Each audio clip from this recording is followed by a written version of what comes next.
오라 우리가 굽혀 경배하며 우리를 지으신 여호와 앞에 무릎을 꿇자. 그는 우리의 하나님이시요 우리는 그가 기르시는 백성이라. 그의 손이 돌보시는 양이기 때문이라. 너희가 오늘 그의 음성을 듣거든 너희 마음을 완악하게 하지 말지어다. 하나님은 영이시니 예배하는 자가 영과 진리로 예배할지니라.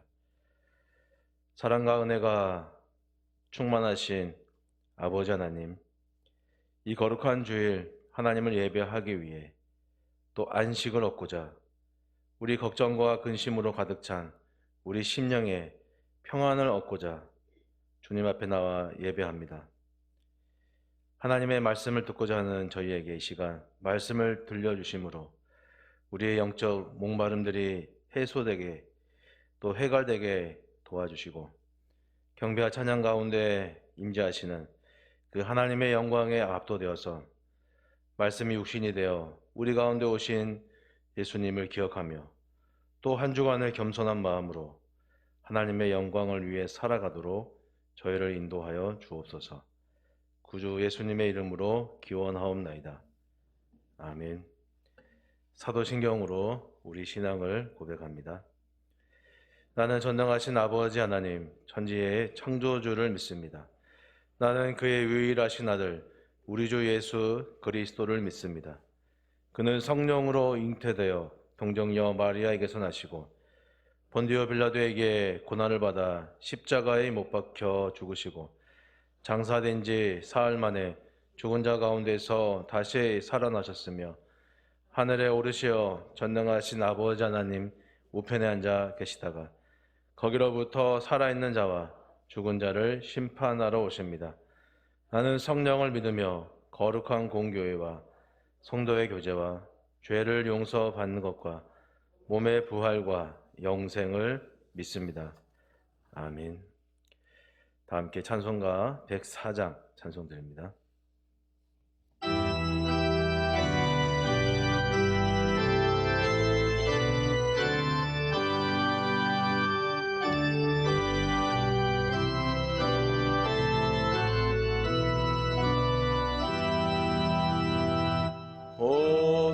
오도소서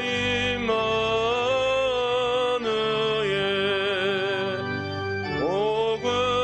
오구하소서 이스라엘 그 포로 생활고 갈팡 메시아 기다립니다.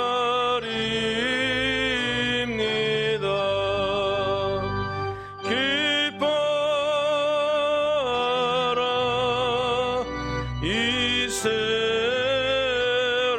이스라엘 곧 오시리요 임마누엘 곧 오소서 지혜의 주 온 만물 질서 주시고 참 진리의 길 보이사 발길을 인도하소서.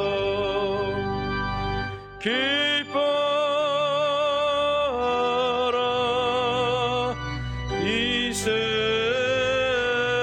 이스라엘 곧 오시리요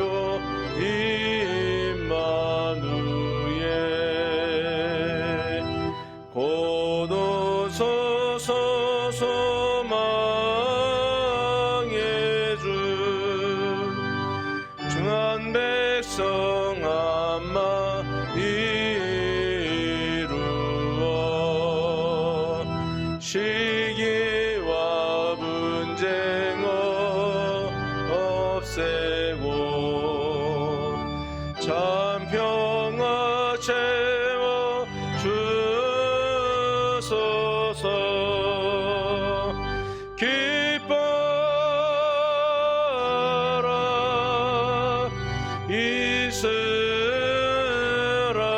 이스라엘 보도시리오 임마누엘 아멘.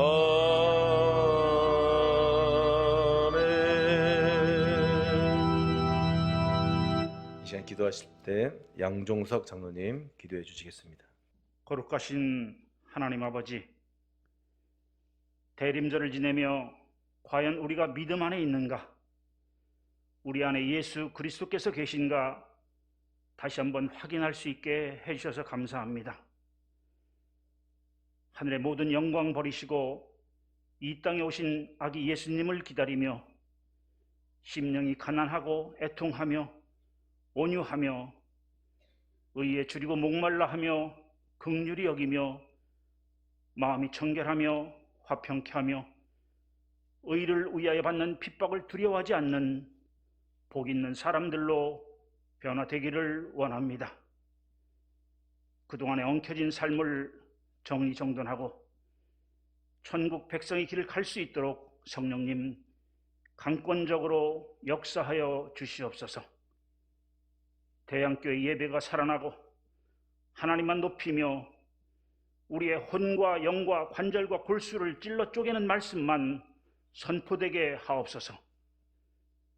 좌절하고 길을 잃고 목마른 자들이 와서 생명의 길을 찾고 살아계신 하나님의 은혜를 먹고 마시는 12샘물과 70그루의 종려나무가 무성한 엘림의 축복을 허락하여 주시옵소서. 다사다난했던 2021년도 저물어갑니다. 감당하기 어려운 질병들과 정치, 경제, 사회적으로 힘들고 어려운 때에도 임마누엘이 하나님께서 동행해 주시고 여기까지 도우셨음을 감사드립니다. 성도들을 지켜주시고 각 가정을 환난 가운데서도 좌절하지 않고 견딜 수 있는 믿음을 주셔서 감사합니다. 서로를 위해 기도할 수 있는 믿음과 사랑을 주셔서 감사합니다. 기도 입을 크게 열어 하나님의 채우심을 경험하며 주의 택하신 자들이 형통함을 보게 하옵소서. 하나님 아버지, 그리스도인들이 하나님의 뜻을 이 땅 위에 이루어지는 것을 악한 영의 정체를 알 수 있도록 마음의 눈을 열어 주시옵소서. 하나님의 권세를 대적하고 하나님 나라와 영적 전쟁을 불사하는 악한 영들이 성도들을 혼미케 하는 이때 정신 차리고 근신하여 깨어 기도할 수 있도록 성령님 이끌어 주시옵소서. 내년 3월 대한민국을 이끌어갈 대통령, 하나님을 경외하고 국민을 아끼며 이 위기를 극복하고 국민을 통합하여 하나님의 공의와 정의가 흐르는 대한민국의 기초를 든든히 세울 수 있는 자가 선출되기를 간구합니다. 남과 북이 통일되어 주사파도 종북 세력도 찾아볼 수 없는 날이 속히 올 것을 간절히 바라고 원하옵나이다. 힘들고 어려운 시기에 진학과 취업을 위해 애쓰는 우리 자녀들을 지켜주시고 그들을 가장 선한 길로 인도하여 주시기를 간구합니다. 앞으로의 진로를 결정해야 하는 우리 자녀들에게 꿈과 멀리 볼 수 있는 지혜를 주시옵소서. 자비하신 주님, 김성환 담임 목사님 예수님의 마음으로 맡겨진 양무리를 힘껏 보살피며 천국 복음을 전할 때 병들도 아버지 하나님 떠나가게 하시고 양들도 믿고 따르며 행복을 누릴 수 있는 대양교회 될 것을 믿습니다. 모든 예배 순서와 말씀 선포에 하나님 나라가 임하여 하나님과의 무너진 관계가 회복되고 병든 영과 혼과 육체가 회복되며 예배의 감격과 열정이 회복되기를 간절히 바라고 원하옵나이다. 아가페 찬양대와 함께 드리는 우리 모두의 찬양을 기쁘게 받아 주시옵소서. 예수님의 이름으로 기도드립니다. 아멘.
오늘 우리에게 주시는 하나님 말씀은 사도행전 7장 2절에서 4절 말씀입니다.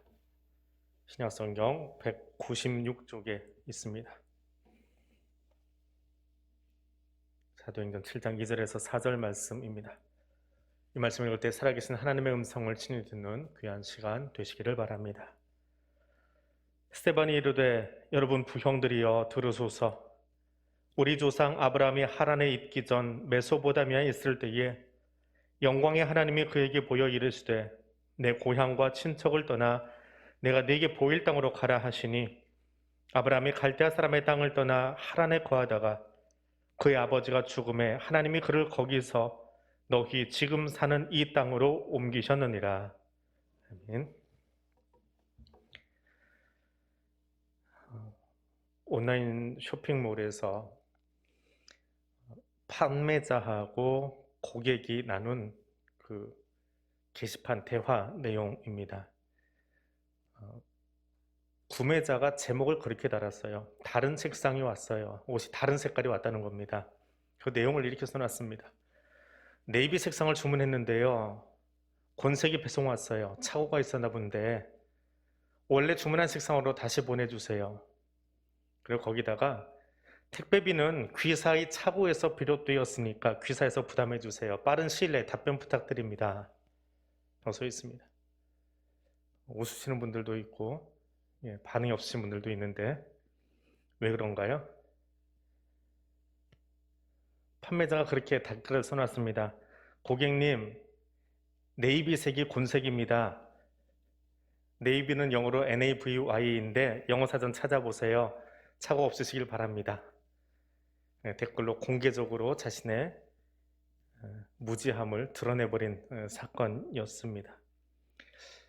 모르는 것에 대해서 댓글까지 남겨졌기에 좀 면구적인 일이긴 합니다. 그런데 모르는 건 배우면 됩니다. 그건 부끄럽다고 말할 건 아닙니다. 근데 살다 보면 부끄러운 일들을 경험하게 됩니다. 지난 주간에 인천의 모 교회 목사 부부라고 시작된 코로나 뉴스가 아직도 뉴스에 회자되고 있습니다. 실명이나 혹은 상황을 묘사하기는 부끄러운 뉴스이지요. 언론은 해당 뉴스를 작년에 있었던 신천지 사태와 동일한 선상에서 설명을 하려고 애를 쓰고 있습니다. 누구의 잘잘못이냐, 누가 실수했느냐, 어떤 경과냐, 그거 굳이 따질 필요 뭐 있습니까? 그냥 목사인 게 부끄럽고 크리스찬인 게 부끄러워지는 시간입니다.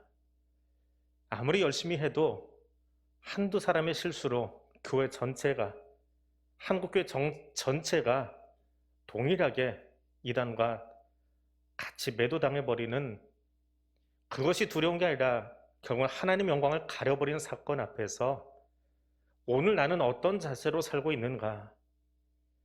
오늘 나는 하나님 앞에서 정말 부끄럽지 않은 삶을 살고 있는가? 부끄럽지 않으려고 애를 쓰고 있는가? 그것을 다시 한번 돌아보게 합니다. 오늘 스데반 설교를 가만히 들여다봅니다. 스데반은 이렇게 4절에서 말씀을 전하고 있습니다. 아브라함이 갈대아 사람의 땅을 떠나 하란에 거하다가 그의 아버지가 죽음에 하나님께서 그를 거기서 너희 지금 사는 이 땅으로 옮기셨다.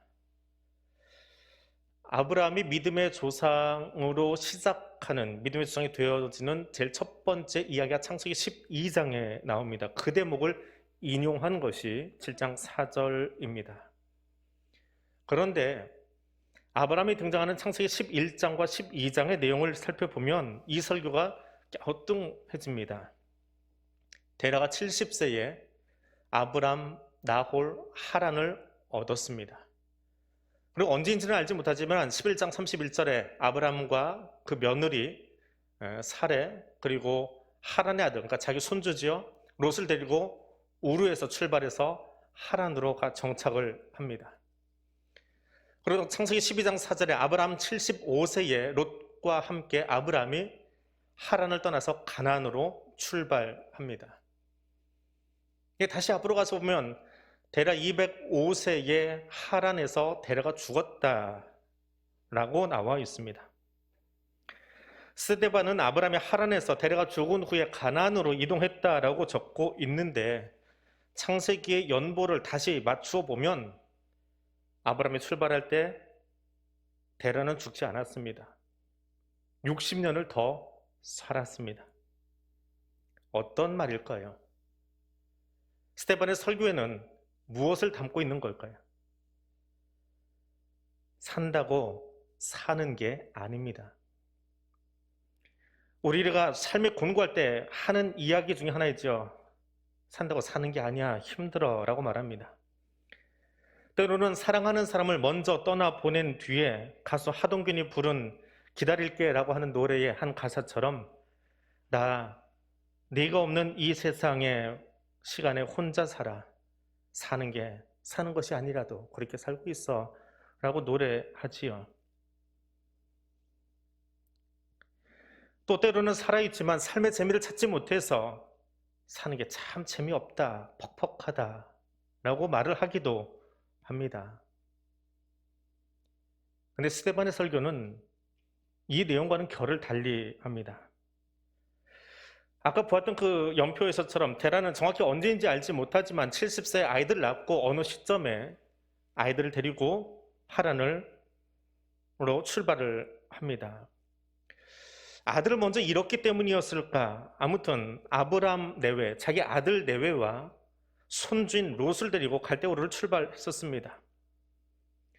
아브람과 동시에 출발했기에 그도 하나님의 명령 앞에 출발한 건지 아니면 성경에 나온 대로 아브람에게 내 친척 본토 아비집을 떠나라 하는 명령으로 아브람이 우르를 떠날 때 그 아들을 따라서 출발한 건지 정확하지는 않습니다. 아무튼 어떤 이유로든지 데라는 아브람의 가족과 함께 우르를 메소포타미아의 문명지대인 우르를 출발해서 아주 생경한 땅으로 출발을 했습니다.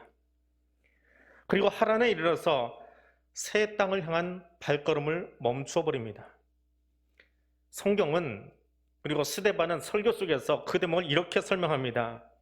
데라가 하란에서 죽은 뒤에 아브라함이 가나안을 향해 출발했다. 분명 연표를 보면 아직 60년 더 살았는데요. 아버지가 거동을 못할 만큼 힘이 들어서 그럼 아버지는 여기 계세요 하고 떠났을까요? 이미 아들 하나 떠나보냈는데 아들도 없는 그 아버지를, 거동도 못하는 아버지를 거기다 내버려 두고 자기하고 자기 아내하고 조카만 데리고 출발했다면 아브라함 참 무정한 사람이지요. 그런 사람으로 볼 수는 없을 겁니다. 창세기를 가만히 읽어보면 아브라함이 하란을 출발할 때 데라는 145세였고 그 뒤로도 60년 환갑의 나이를 더 살았습니다. 그런데 스데반은 설교 속에서 죽었다라고 표현합니다. 데라가 죽은 뒤에 아브라함이 출발했다. 그 말은 육체의 죽음을 말하는 것이 아니다라고 하는 겁니다.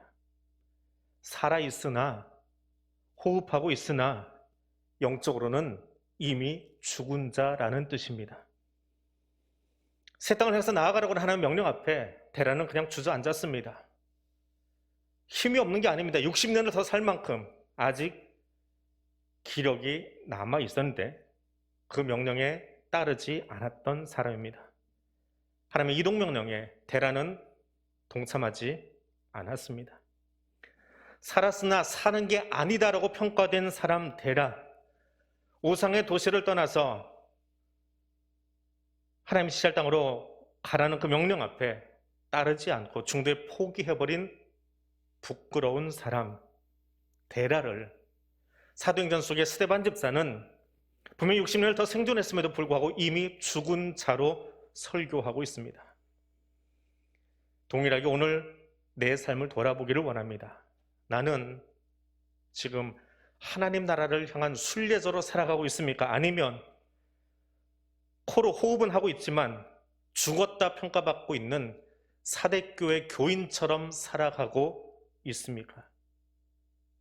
나는 지금 어떤 신앙인입니까? 그것을 돌아보는 대림절의 둘째 주간 되기를 원합니다. 그리고 그 묵상을 끝냈다면 여러분의 살아있음을 삶으로 보여주십시오. 사실 산다라고 하는 건 살아있다는 말이겠지요. 근데 저 말이 분리되는 것은 우리가 다시 한 번 더 묵상해 보아야 할 것입니다. 내가 하나님 앞에 서는 그날 우리는 하나님 앞에서 어떤 삶을 살다 왔다고 말할 수 있겠습니까? 대림절 둘째 주일을 지나고 있습니다. 2000년 전에 우리를 위해서 오신 예수 그리스도를 기념하고 감사하면 동시에 다시 오실 주님을 기다리는 마음으로 대림절 둘째 주간을 지내고 있습니다. 그리고 어느 날 저와 여러분 모두는 우리 순례길 인생을 마치고 하나님 앞에 서게 될 것입니다. 그리고 그날 누군가는 마태복음 속에 어떤 사람처럼 이렇게 말할 것입니다. 주여 주여 우리가 주의 이름으로 선지자 노릇하고 주의 이름으로 귀신 쫓아내고 주의 이름으로 많은 권능을 행하지 않았습니까? 라고 말합니다. 분명 저 말을 한 사람은 선지자로 살았습니다. 분명 저 말을 한 사람은 예수 이름으로 귀신도 쫓아내었습니다.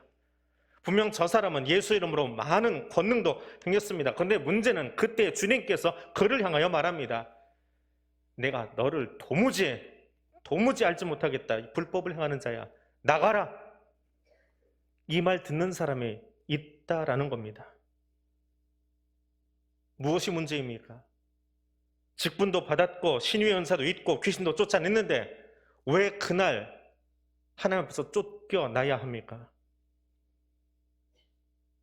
마태복음 7장은 그것을 이렇게 설명합니다.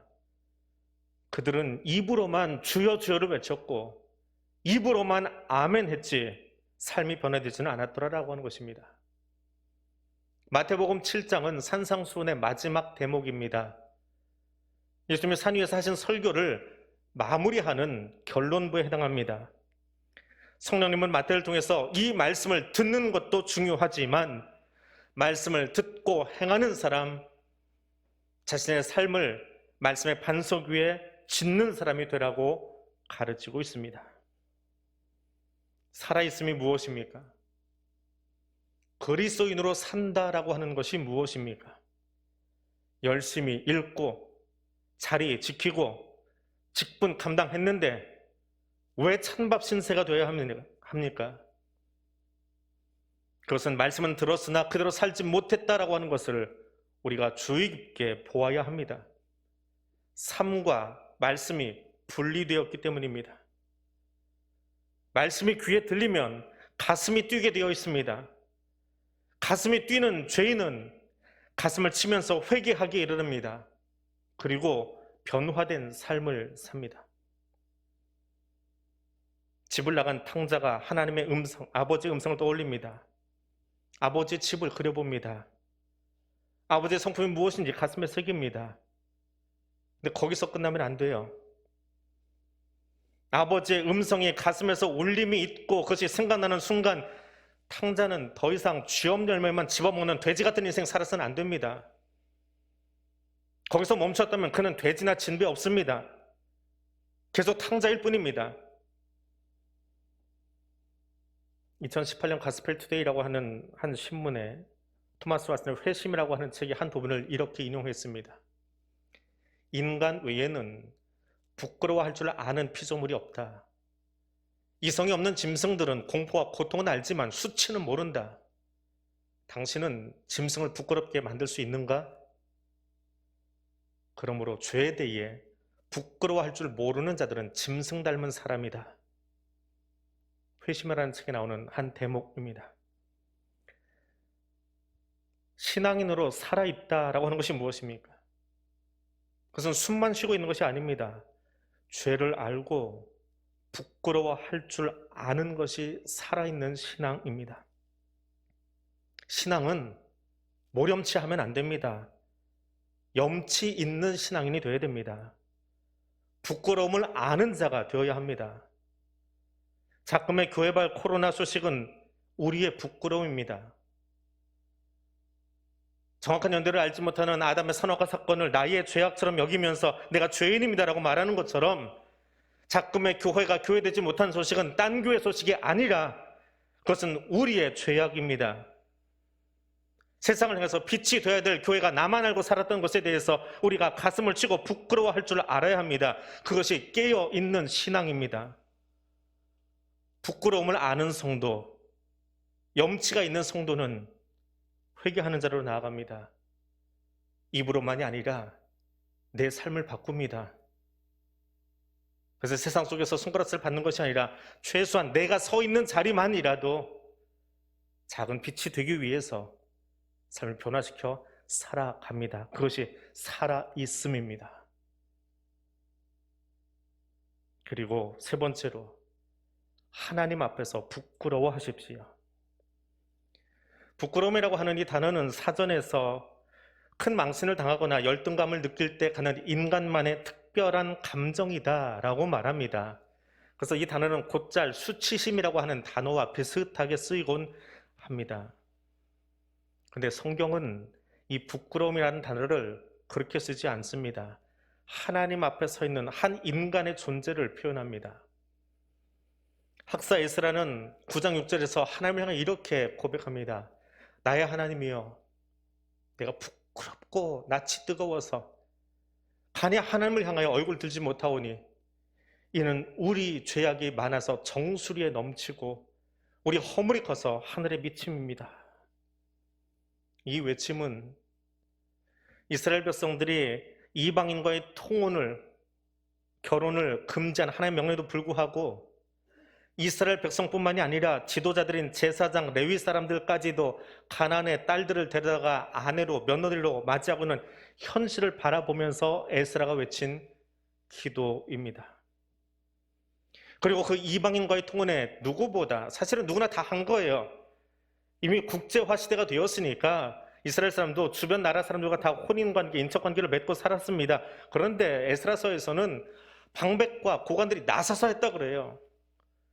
지도자들이 그렇게 하니까 백성들은 저거 별일 아니구나, 그래도 괜찮은 거구나 하고 따라했다라는 것으로 지도자들의 책임으로 말하고 있는 것입니다.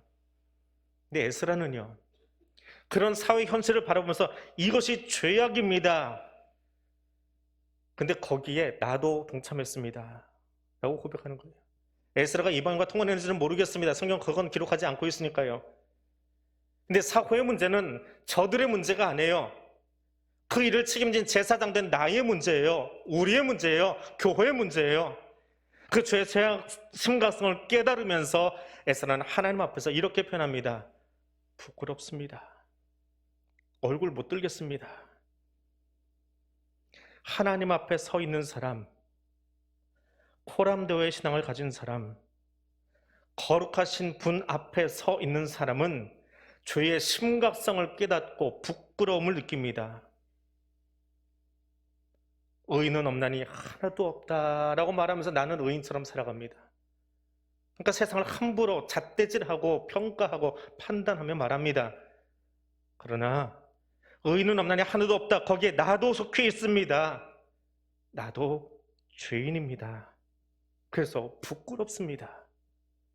부끄러움을 느끼고 살아가야 합니다. 그럼 부끄러움이 없는 사람은, 염치 없는 신앙인은 비판하는 일을 좋아합니다. 판단하는 것 좋아합니다. 세상 사람들도 다 그렇게 하지만 똑같이 합니다. 세상이 잘못됐고 뭐가 잘못 돌아가고 염치 없어서 그렇게 사는 거예요. 부끄러운 줄 모르는 거예요. 그래서 비판하고 비난하는데 자기 인생의 초점을 맞춥니다. 그러나 거룩하신 분 앞에 선 심장이 뜨거운 사람은 부끄러움을 느껴요. 민족 전체가 통혼하고 있는데 그것이 나의 부끄러움이에요. 그래서 내가 고개 들지 못하겠어요. 하나님 염치가 없습니다.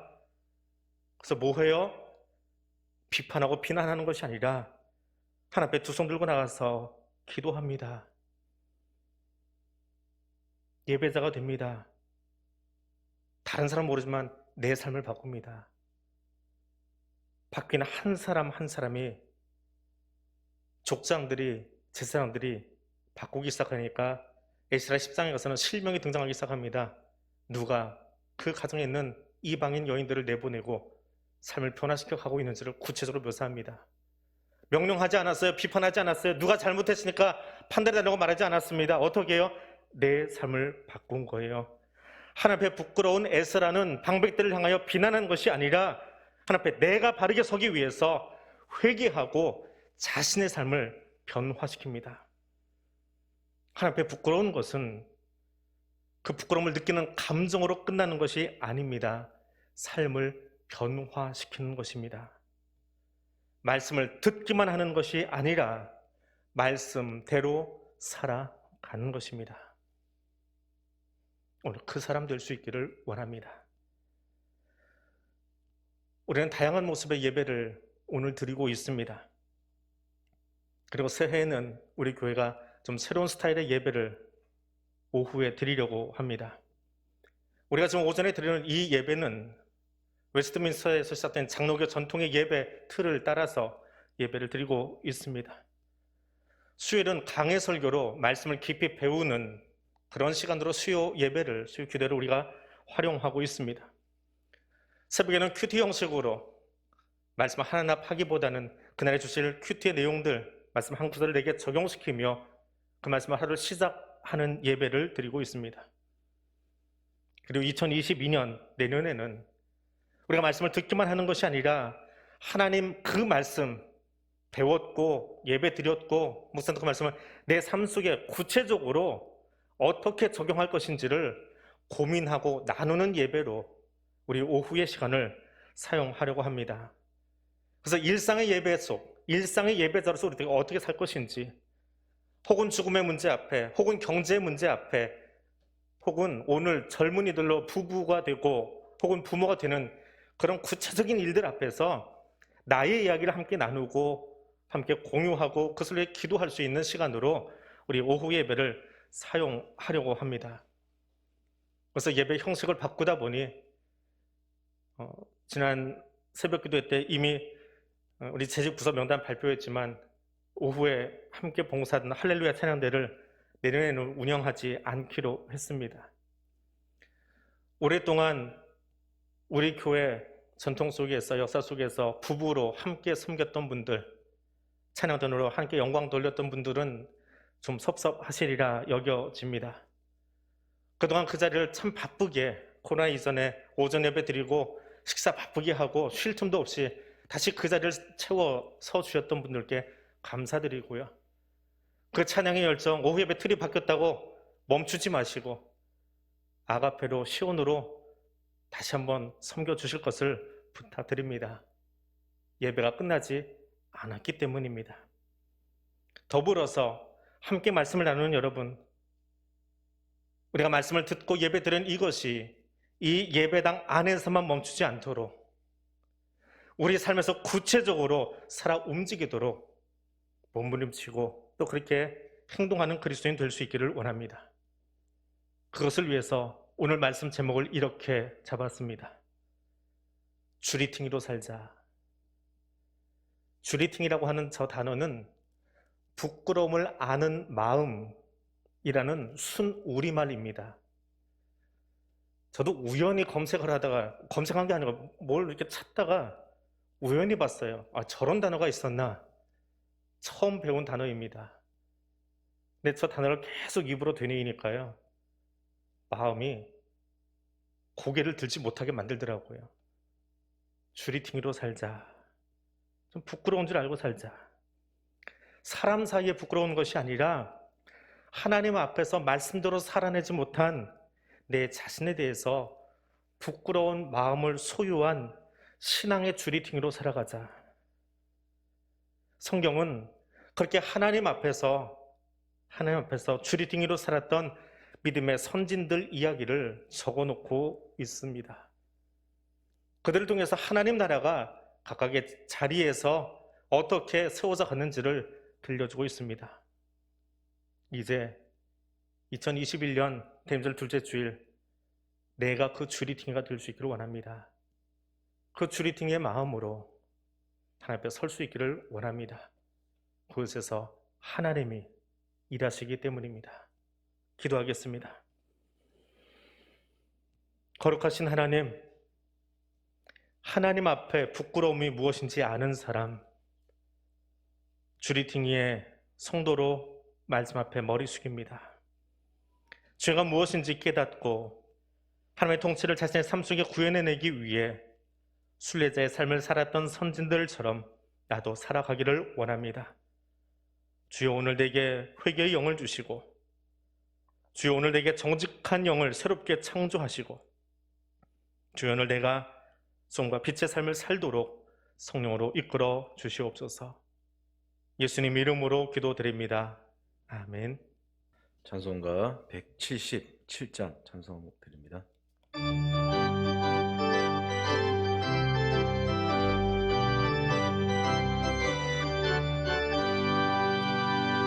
오랫동안 고대하던 천년 왕국 이를 때 주의 신부 궁중으로 올라가겠네. 주께 기도하며 어서 준비합시다.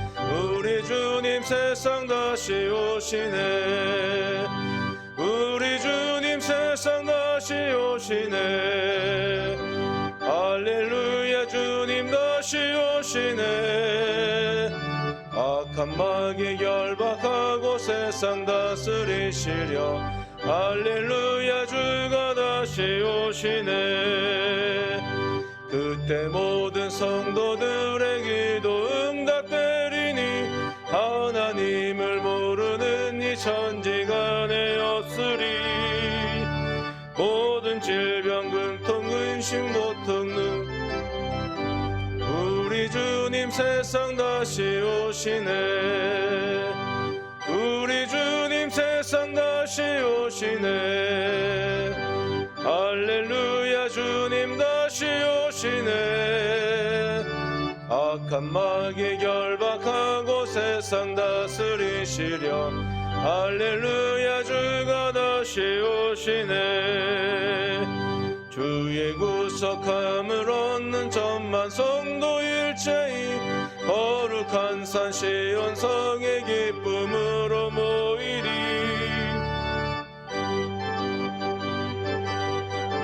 다스리시려. 우리 주님 세상 다시 오시네.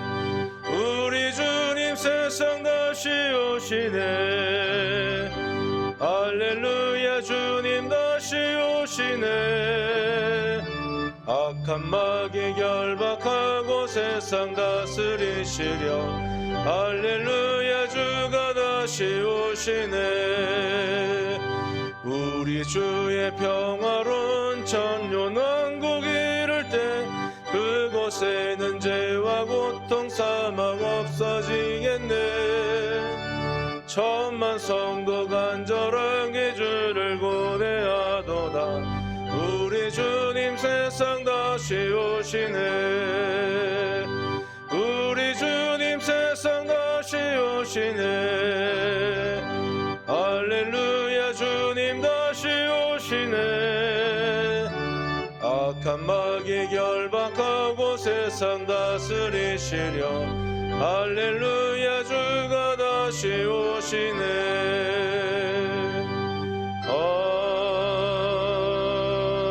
아멘. 51장 찬송 드리며 시간 봉헌 드립니다.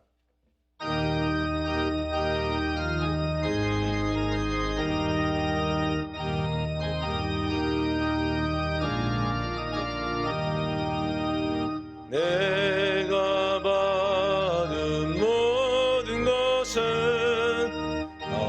하나님의 선물이니 마음 가득하여서 겸손하게 드립니다. 주님 기뻐 받으시니 바치는 나 즐겁도다.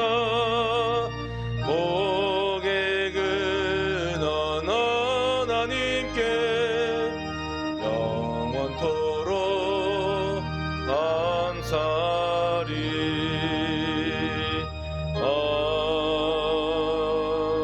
아멘. 사랑과 은혜의 하나님 감사합니다. 우리를 위해 이 땅에 오신 예수 그리스도를 기념하며 대림절 둘째 주일 예배를 드리게 하시고 또 다시 오실 주님을 기다리는 마음으로 주리팅의 마음을 가지고 오늘을 살아갈 수 있도록 이끌어 주시니 감사드립니다. 그 감사의 고백을 이 예물 위에 담았습니다. 그 감사의 고백을 우리의 삶에 담아 예배자로 하나님 앞에 머리 숙였습니다. 헌신된 몸과 마음과 구별해 드리는 예물을 주님 기쁘게 받아주시고 우리의 드림이 하나님 나라의 영광을 드러내는 자리에 쓰임받을 수 있도록 성령님 이끌어 주시옵소서. 이 시간도 동일하게 병상에서 일터에서 군에서 다시금 하나님을 향하여 엎드려 시간을 구별하고 예배드리고 있을 성도들을 기억하여 주시고 반주시는 특별한 은총으로 함께하여 주옵소서. 예수님 이름으로 기도드립니다. 아멘.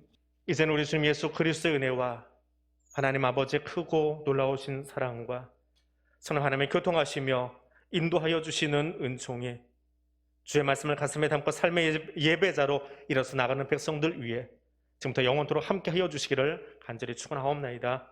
아멘.